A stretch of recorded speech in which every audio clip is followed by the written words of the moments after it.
Hello, good morning to everyone. Welcome to Tech Easy. Today, I just want to unbox and show you EarPods of Apple.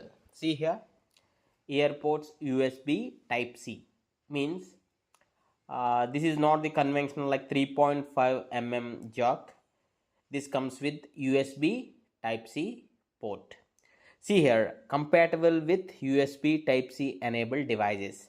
So this will work for the Android devices too. So there is no worry.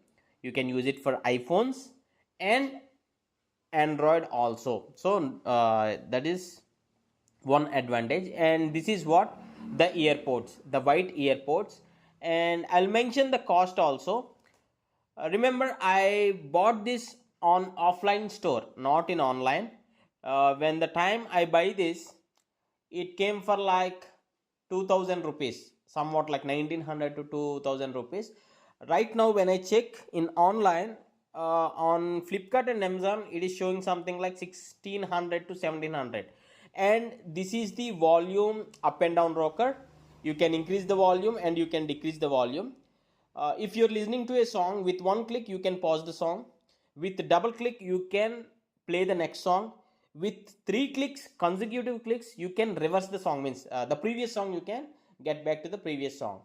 And the cable quality is really good, and this is the type C what I have mentioned earlier. So I'll just plug it to my Apple phone, which is Apple 16, iPhone 16. Yeah, and the quality is premium even if it comes for the look or audio quality. Yes, I have been using this for the past 1 week. Remember me, the call quality means when I use this for the call, the voice clarity is really good, and for the music it is absolutely fine. So if you do have any other questions, please do ask in the comments and let me know which earpods or which earphones you are using. Comment down.